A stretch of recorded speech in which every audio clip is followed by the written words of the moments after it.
नमस्कार दोस्तों, स्वागत है आपका मेरे चैनल शिखर कहानियों में। आज की कहानी है मुंशी प्रेमचंद्र के द्वारा लिखी गई स्वर्ग की देवी। भाग्य की बात है, शादी विवाह में आदमी का क्या क्या अख्तियार, जिससे ईश्वर ने या उनके नयाबो ब्राह्मणों ने तय कर दी, उससे हो गई। बाबू भारत दास ने लीला के लिए सुयोग्य वर खोजने में कोई बात उठा नहीं रखी, लेकिन जैसा घर वर चाहते थे वैसा ना पा सके।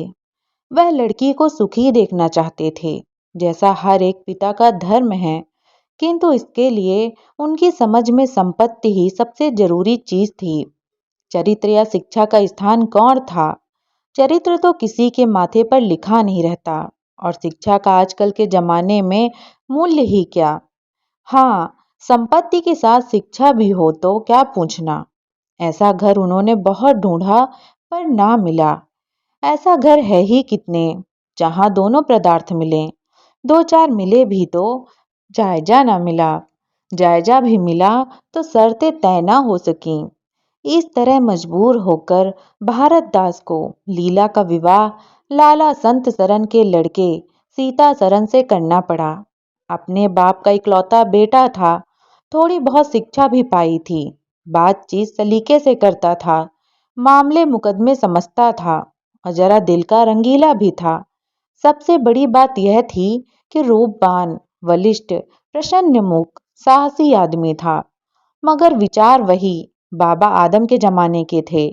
पुरानी जितनी बातें हैं सब अच्छी, नई जितनी बातें हैं सब खराब।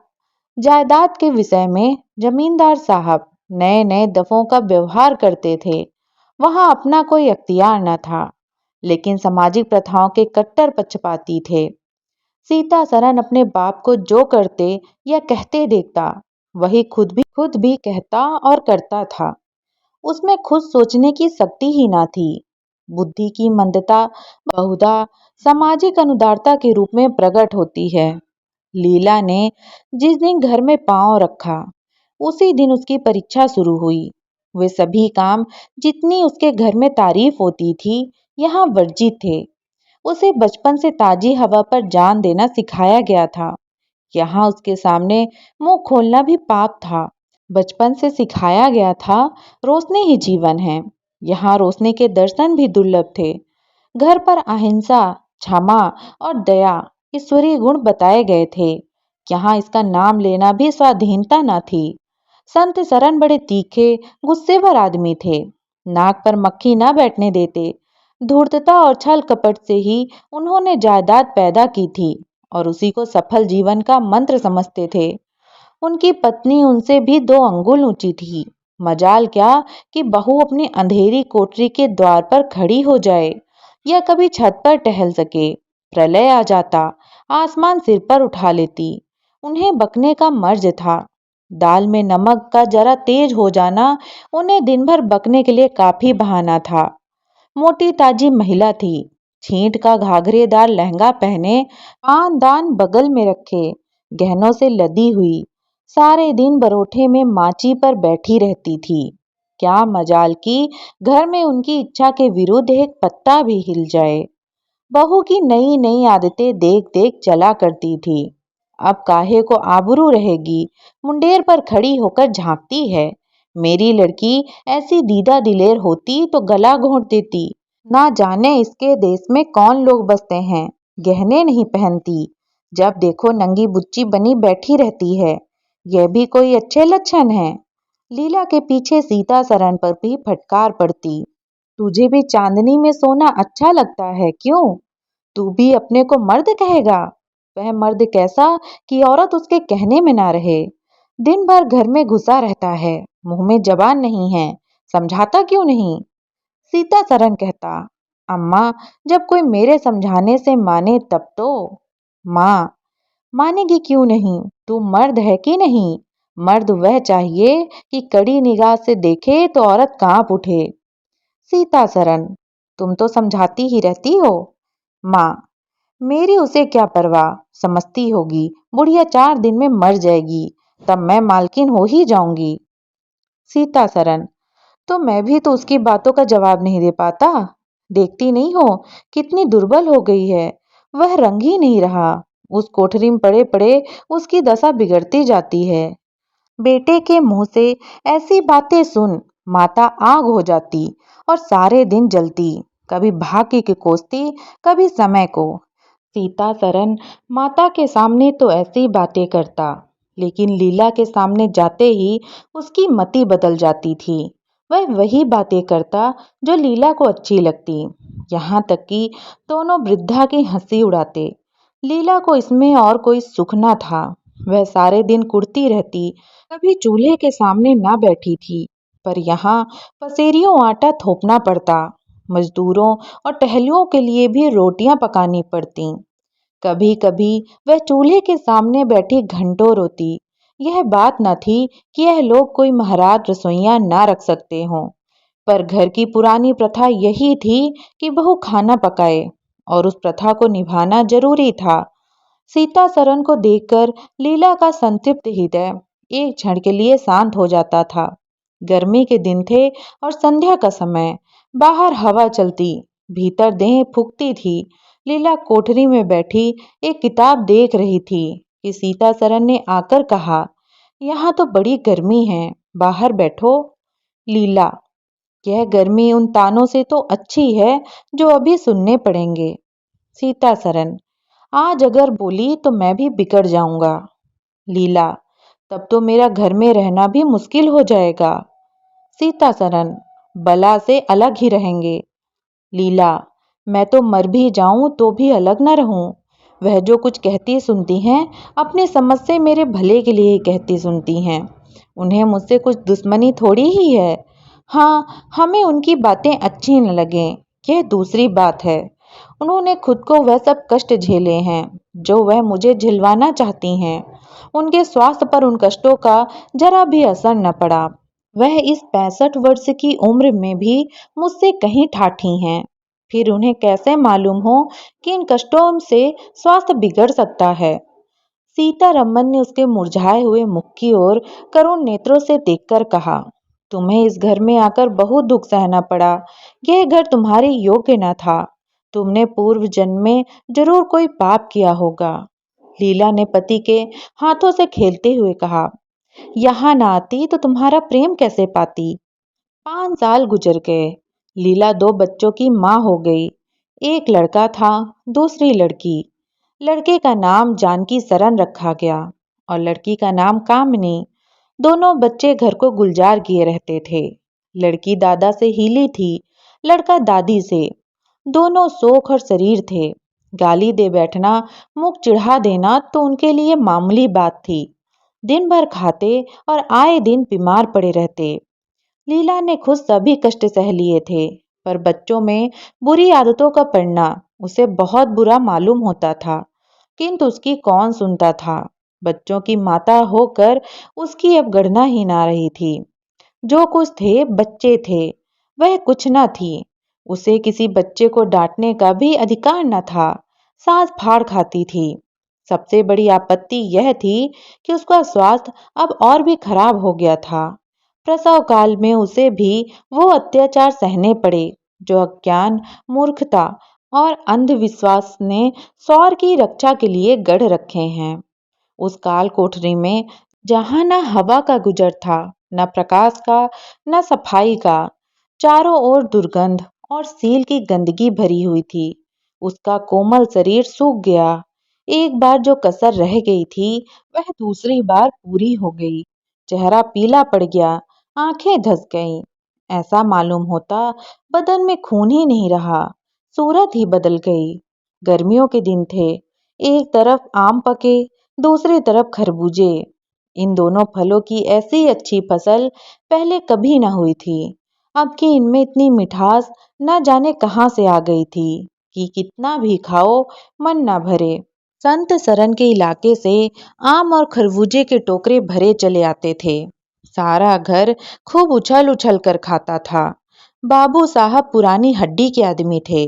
सवेरे 1 सैकड़े आमों का नाश्ता करते, फिर पसेरी भर खरबूजे चट कर जाते।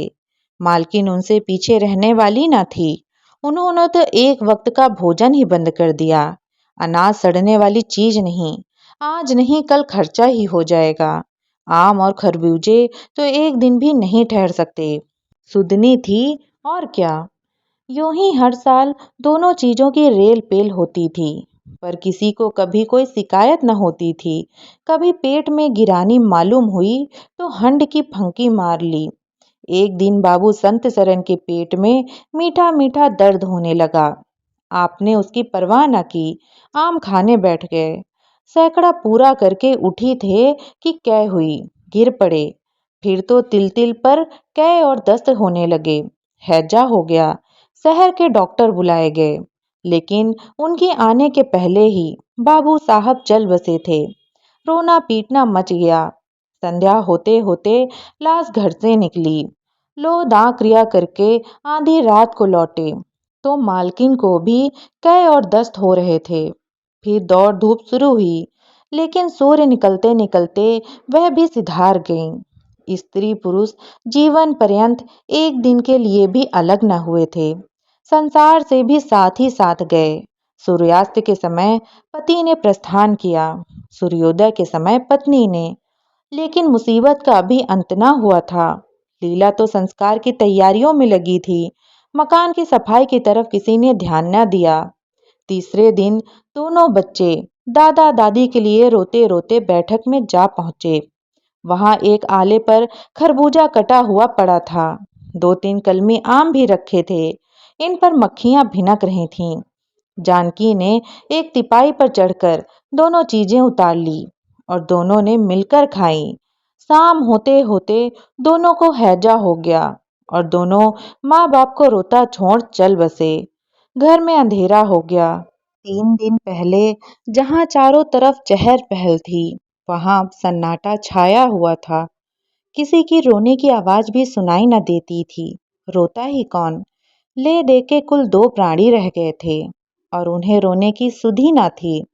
लीला का स्वास्थ्य पहले भी कुछ अच्छा न था, अब तो वह और भी बेजान सी हो गई। उठने बैठने की शक्ति भी ना रही। हरदम खोई सी रहती, न कपड़े लत्तों की सुर्खी, न खाने पीने की। उसे न घर से वास्ता था, न बाहर से। जहां बैठती वहीं बैठी रह जाती। महीनों कपड़े न बदलती, सिर में तेल न डालती। बच्चे ही उसके प्राणों के आधार थे। जब वही न रहे तो मरना और जीना बराबर था। रात दिन यही मनाया करती कि भगवान यहाँ से ले चलो।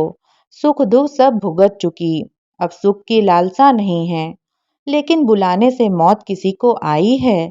सीता सरन भी पहले तो बहुत रोया धोया, यहाँ तक कि घर छोड़कर भाग जाता था। लेकिन ज्यों-ज्यों दिन गुजरते थे, बच्चों का शोक उसके दिल से मिटता जाता था। संतान का दुख तो कुछ माता ही को होता है।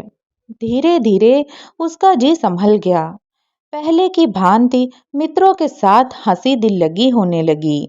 यारों ने और भी चंग पर चढ़ाया। अब घर का मालिक था, जो चाहे कर सकता था। कोई उसका हाथ रोकने वाला न था। सैर सपाटे करने लगा। कहा तो लीला को रोते देखकर उसकी आंखें सजल हो जाती थी, और कहा अब उसे उदास और शोकमग्न देखकर झुंझला उठता। जिंदगी रोने ही के लिए तो नहीं है। ईश्वर ने लड़के दिए थे, ईश्वर ही ने छीन लिया। क्या लड़कों के पीछे प्राण दे देना होगा।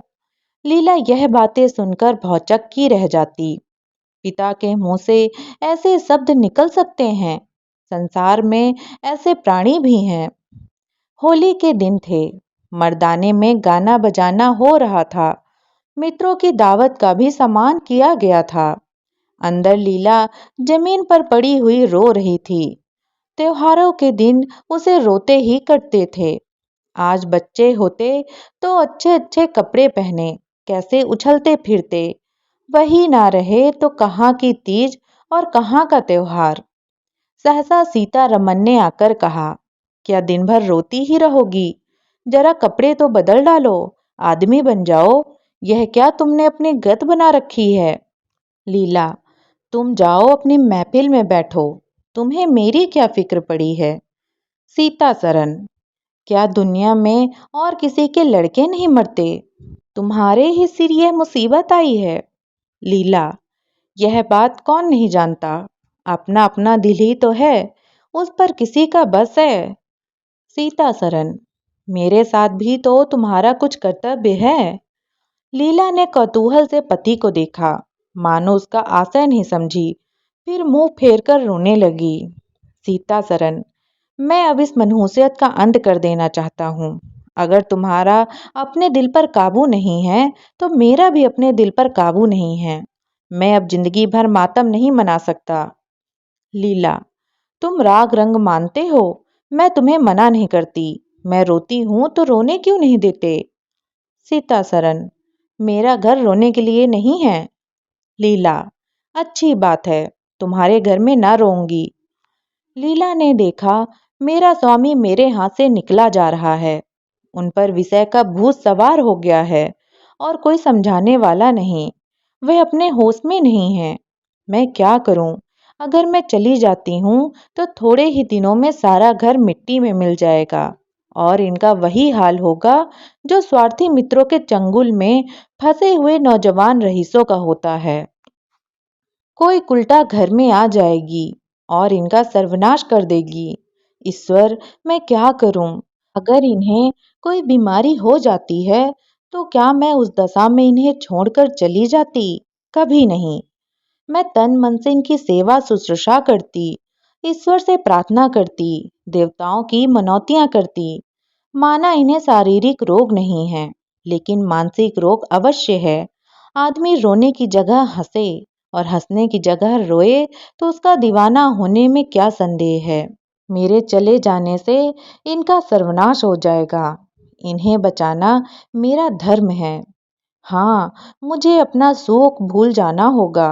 रोऊंगी, रोना तो तकदीर में लिखा ही है। रोऊंगी, लेकिन हंस हंस कर अपने भाग्य से लड़ूंगी। जो जाते रहे उनके नाम को रोने के सिवा और कर ही क्या सकती हूँ। लेकिन जो है उसे ना जाने दूंगी। एक टूटे हुए हृदय, आज तेरे टुकड़ों को जमा करके एक समाधि बनाऊं और अपने शोक को उसके हवाले कर दूं। ओ रोने वाली आंखें, आओ मेरे आंसुओं को अपनी विहसित छटा में छिपा लो। आओ मेरे आभूषणों, मैंने बहुत दिनों तक तुम्हारा अपमान किया। मेरा अपराध क्षमा करो। तुम मेरे भले दिनों के साथी हो। तुमने मेरे साथ बहुत विहार किए हैं। अब इस संकट में मेरा साथ दो, मगर दगा न करना। मेरे भेदों को छिपाए रखना। लीला सारी रात बैठी अपने मन से यही बातें करती रही। उधर मर्दाना में धमा चौकड़ी मची हुई थी। सीता सरन नशे में चूर, कभी गाता था, कभी तालियां बजाता था। उसके मित्र लोग भी उसी रंग में रंगे हुए थे। मालूम होता था इनके लिए भोग विलास के सिवा और कोई काम नहीं है। पिछले पहर को महफिल में सन्नाटा हो गया। हूँ हाँ की आवाजें बंद हो गईं। लीला ने सोचा, क्या लोग कहीं चले गए या सो गए। एकाएक सन्नाटा क्यों छा गया। जाकर दहलीज में खड़ी हो गई और बैठक में झांक कर देखा। सारी देह में एक ज्वाला सी दौड़ गई। मित्र लोग विदा हो गए थे। समाजियों का पता न था। केवल एक रमणी मसनंद पर लेटी हुई थी और सीता सरन उसके सामने झुका हुआ उससे बहुत धीरे धीरे बातें कर रहा था। दोनों के चेहरों और आंखों से उनके मन के भाव साफ झलक रहे थे। एक की आंखों में अनुराग था, दूसरी की आंखों में कटाक्ष। एक भोला भाला हृदय एक मायावनी रमणी के हाथों लुटा जाता था। लीला की संपत्ति को उसकी आंखों के सामने एक छलनी चुराए लिए जाती थी। लीला को ऐसा क्रोध आया कि इसी समय चलकर इस उल्टा को आड़े हाथे लूं, ऐसा दुत्कारूं कि वह भी याद करे, खड़े खड़े निकाल दूं। वह पत्नी भाव जो बहुत दिनों से सो रहा था जाग उठा और उसे विफल करने लगा, पर उसने जब्त किया। वेग से दौड़ती हुई तृष्णाएं अकस्मात न रोकी जा सकती थीं। वह उल्टे पांव भीतर लौट आई और मन को शांत करके सोचने लगी। वह रूप रंग में, हाव भाव में, नख तिल्ले में उस दुष्टा की बराबरी नहीं कर सकती। बिल्कुल चांद का टुकड़ा है। अंग अंग में स्फूर्ति भरी हुई है, पोर पोर पे मद झलक रहा है। उसकी आंखों में कितनी तृष्णा है, तृष्णा नहीं बल्कि ज्वाला। लीला उसी वक्त आईने के सामने गई। आज कई महीनों के बाद उसने आईने में अपनी सूरत देखी। उसके मुख से एक आह निकल गई। शोक ने उसकी काया पलट कर दी थी। उस रमणी के सामने वह ऐसी लगती थी जैसे गुलाब के सामने जूही का फूल। सीता सरन का खुमार शाम को टूटा।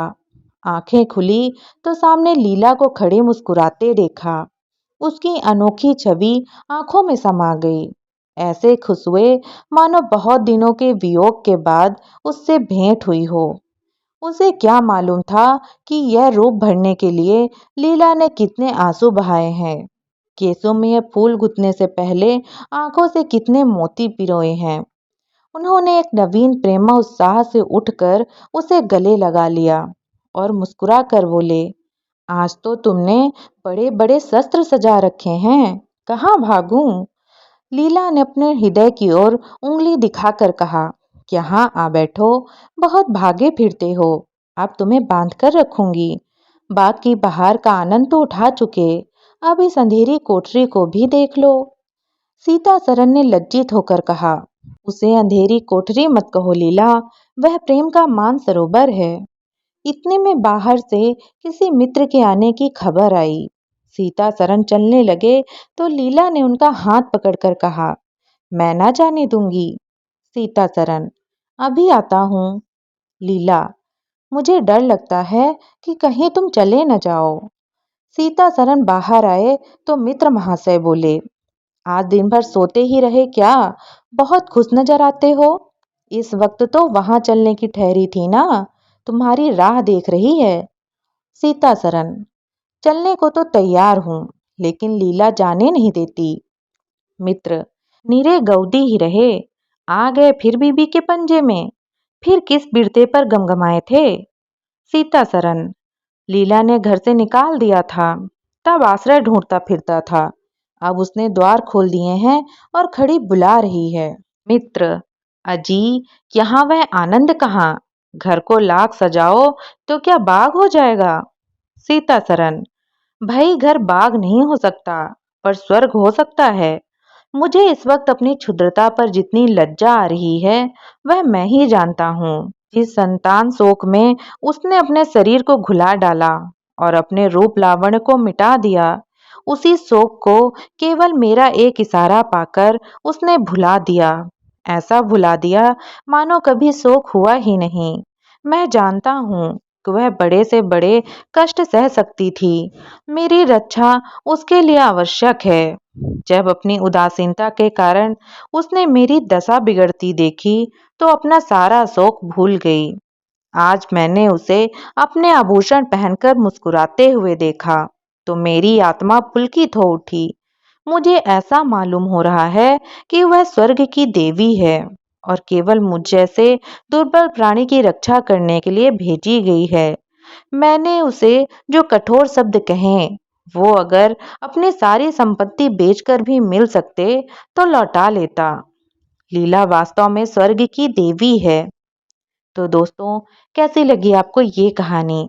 कमेंट करके ज़रूर बताइएगा और मेरे साथ बने रहने के लिए सब्सक्राइब करें मेरे यूट्यूब चैनल को। धन्यवाद।